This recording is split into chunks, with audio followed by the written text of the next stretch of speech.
On est déjà au mois de juin, que le temps passe vite, mais surtout, dernière ligne droite avant les grandes vacances. Et qui dit grandes vacances, dit énorme vague. Pas vague à la plage, mais énorme vague d'abandon. Et je pense qu'il est peut-être intéressant de parler de ce sujet de l'abandon, notamment de la différence entre le fait d'abandonner un chien et le fait de céder un chien, qui sont deux choses qui sont souvent confondues par les particuliers. Céder un chien, c'est faire la démarche de trouver un organisme ou une famille qui pourront prendre en charge votre chien. Que les raisons du fait de céder son chien soient recevables ou pas par les autres, le but est quand même d'avoir une démarche qui fera qu'au final, votre chien trouvera une famille dans laquelle il pourra de nouveau vivre. Alors que quand vous abandonnez votre chien, vous faites partie du groupe, et je vais essayer d'être poli, des sombres merdes. Une sombre merde qui ne prendra donc pas en compte le futur du chien, mais bien son futur à lui ou à elle. Si on prend l'exemple de la SPA, quand vous cédez votre chien à la SPA,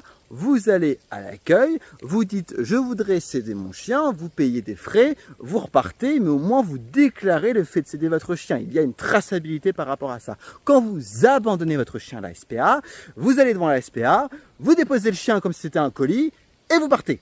Voilà. Autre exemple, abandonner son chien est passible d'une peine de 3 ans de prison et 45 000 € d'amende, alors que céder son chien, c'est légal. Donc autant céder son chien peut être pour des raisons complètement valables, autant abandonner son chien n'est en aucun cas justifiable, en aucun cas pardonnable. Il faudrait à la rigueur que pour les personnes qui abandonnent leur chien, on fasse un peu comme voyage en terre inconnue, on les met dans un avion, on leur met un bandeau, on leur dit pas où ils vont et on les dépose et ils se débrouillent. Ah, ça pourrait être intéressant ça. Maintenant oui, si vous pouvez garder votre chien et faire en sorte qu'il soit le plus heureux du monde, c'est toujours mieux. Si vous n'êtes pas capable d'adopter un chien, prenez une peluche. Si jamais vous êtes dans une situation où vous devez tout de même céder votre chien avec des problèmes qui vous concernent à vous, qui sont plus ou moins graves, alors s'il vous plaît, faites-vous accompagner, trouvez de l'aide, mais surtout faites la démarche et l'effort de faire en sorte que votre chien, au final, trouvera quand même une famille qui lui sera adaptée, une famille surtout qui sera là